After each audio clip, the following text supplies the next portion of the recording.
ଆସନ୍ତୁ ବନେଇବା ମୂଳା ଶାଗ ଭଜା। କରେଇଟି ଗରମ ହେଇସାରିଲା ପରେ ଆଡ଼୍ କରିବା ସୋରିଷ ତେଲ। ସୋରିଷ ତେଲ ଟିକେ ଗରମ ହେଇସାରିଲା ପରେ ଫୁଟଣ ଆଉ ଗୋଟେ ଶୁଖିଲା ଲଙ୍କା ଆଡ଼୍ କରିବା। ଟିକେ ଭାଜିଦେବା କିଛି ସେକେଣ୍ଡ ପାଇଁ। କିଛି ସେକେଣ୍ଡ ପରେ ଆମେ ଛୋଟ ଛୋଟ କରି କାଟିକି ରଖିଥିବା ଗୋଟେ ଦୁଇଟା ମିଡ଼ିୟମ୍ ସାଇଜ୍ର ପିଆଜ ଆଡ଼୍ କରିବା। ପିଆଜ ତେଲରେ ଅଳ୍ପ ସମୟ ପାଇଁ ଭାଜିବା, ବେଶୀ ସମୟ ଭାଜିବାନି। ତେଣୁ ଟିକେ ପିଆଜ ତେଲ ଭାଜି ହେଇସାରିଲା ପରେ ଆମେ ସେଥିରେ ଆଡ଼୍ କରିବା କାଟିକି ରଖିଥିବା ଛୋଟ ଛୋଟ ସ୍ଲାଇସ୍ରେ ମୂଳା ଆଉ ଆଳୁକୁ। ଆପଣଙ୍କ ହିସାବରେ ଆପଣ କମ୍ ବେଶୀ କରିପାରିବେ, ତ ବଡ଼ ବି କାଟିପାରିବେ, ଛୋଟ ବି କାଟିପାରିବେ। ତ ଭଲସେ କାଟିକି ଆମେ ଭାଜିଦେବା।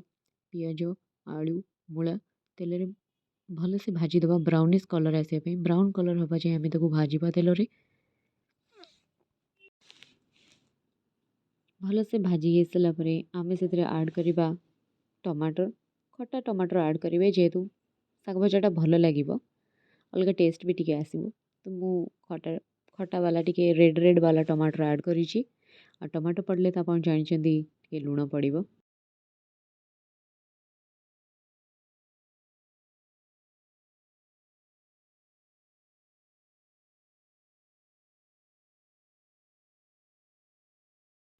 ଭଲସେ ମିଶାଇ ନେବା।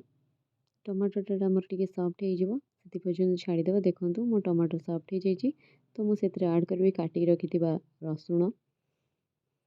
ଆପଣଙ୍କ ହିସାବରେ ରସୁଣ ଟିକେ ଅଧିକ ପଡ଼ିଲେ ଭଲ ଲାଗେ, ଟିକେ ଅଧିକ ରସୁଣ ପକାଇବେ।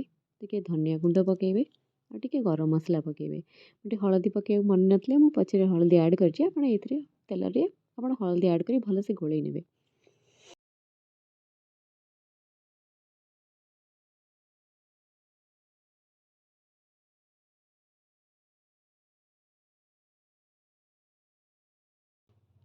ମସଲା କିଛି ମିଶି ସାରିଲା ପରେ ଆମେ ସେଥିରେ ଆଡ଼୍ କରିବା ଅଳ୍ପ ଟିକେ ପାଣି ଆଡ଼୍ କରିନେବା, ଯେହେତୁ ମସଲା ସେଥିରେ ଲାଗିବନି।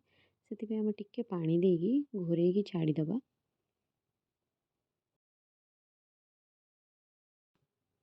ଭଲସେ କଷି ହେଇଯାଇଛି ମସଲା ଆମର, ଦେଖନ୍ତୁ ତେଲ ବି ଛାଡ଼ି ଆସିଲାଣି। ତ ଏହି ସମୟରେ ଆମେ ତା ଦେହରେ କାଟିକି ରଖିଥିବା ମୂଳା ଶାଗ ଆପଣ ଛୋଟ ଛୋଟ କରି କାଟିବେ, ଯେହେତୁ ମୂଳା ବହୁତ ସମୟ ଲାଗେ ସିଝିବା ପାଇଁ। ତ ସେଥିପାଇଁ ଆମେ ଛୋଟ ଛୋଟ କରି କାଟିଥିବା ମୂଳା ଶାଗକୁ ସେଥିରେ ଆଡ଼୍ କରିନେବା। ଭଲସେ ଗୋଳେଇ ନେବା। ଗୋଳେଇକି କିଛି ସମୟ ପାଇଁ ଘୋରେଇ ଦେବା। ଯେହେତୁ ମୂଳା ଶାଗରୁ ପାଣି ବାହାରେ, ତ ସେଥିରେ ମୂଳା ଶାଗ ସିଝିଯିବ। ଦେଖନ୍ତୁ କିଛି ସମୟ ପରେ ଢକ୍କନ କାଢ଼ି ଦେଖିବେ ମୂଳା ଶାଗ ଟିକେ ସିଝି ଆସିଲାଣି। ତାକୁ ଆମେ ଆଉ ଟିକେ ଗୋଳେଇ ନେବା। ହାଲକା ହାଲକା ଦେଖନ୍ତୁ ସିଝି ଆସିଲାଣି। ଭଲସେ ଗୋଳେଇ ନେବା, ପରିବା ସହିତ ଶାଗକୁ ଭଲସେ ମିଶାଇ ଦେବା। ଏଥିରେ ପାଣି ଆଉ ବିଲକୁଲ ବି ଆଡ଼୍ କରିବେନି। ଯାହା ସେ ଫାଷ୍ଟ ପାଣି ଟିକେ ଆଡ଼୍ ହେଇଥିଲା, ବିଲକୁଲ ବି ପାଣି ଆଡ଼୍ କରିବେନି। ଆପଣ ଦେଖିବେ କେତେ ଅଳ୍ପ ସମୟରେ ଶାଗ ସିଝିଯିବ। ଆମେ ଘୋରେଇ ଘୋରେଇକି ଭାଜୁଥିବା। ଫାଷ୍ଟ ଘୋରେଇ ଦେବା ଏବେ, ତାପରେ କିଛି ସମୟ ପାଇଁ ଢକ୍କନ କାଢ଼ିକି ଫେର ଘୋଡ଼ଉଥିବା କିଛି ସମୟ ପାଇଁ। ଦେଖିବେ ଆପଣ ଜଲ୍ଦି ଶାଗ ସିଝିଯିବ। ଶାଗ ଭାଜି ଦେଇଛି, ଶାଗକୁ ମୁଁ ଏବେ ଢକ୍କନ ଦେଇଦେବି। ଦେଖନ୍ତୁ କିଛି ସମୟ ପରେ ଦେଖନ୍ତୁ ଢକ୍କନ କାଢ଼ିଲା ପରେ ଶାଗ ସିଝି ଯାଇଛି। ବହୁତ ଭଲ ବାସ୍ନା ବି ହେଉଛି, ଯେହେତୁ ଆମେ ରସୁଣ ପକାଇଥିଲେ ବହୁତ ବଢ଼ିଆ ବାସ୍ନା ହେଉଛି। ତ କିଛି ଗୋଳେଇ ଦେବା ଟିକେ ଶାଗକୁ। ଦେଖନ୍ତୁ ଭଲ ସିଝି ଯାଇଛି, ବଢ଼ିଆ ସେ ସିଝି ଯାଇଛି ଶାଗ, ମୂଳା ଶାଗଟି। ଖୁବ୍ ଅଳ୍ପ ସମୟରେ ହେବ, ଘୋରେଇକି କଲେ ଖୁବ୍ ଅଳ୍ପ ସମୟରେ ଶାଗ ହୋଇଯାଏ। ଅଭି ଗରମା ଗରମ ସର୍ଭ କରିବା। ଆପଣ ଏହାକୁ ଗରମ ଭାତ ରୁଟିରେ ବି ଖାଇପାରିବେ, ବହୁତ ଟେଷ୍ଟ। ଆଉ ଶୀତ ଦିନେ ମୂଳା ଶାଗର ମଜା ନିଅନ୍ତୁ। ନିଶ୍ଚିନ୍ତ ଏହାକୁ ଘରେ ବନାନ୍ତୁ।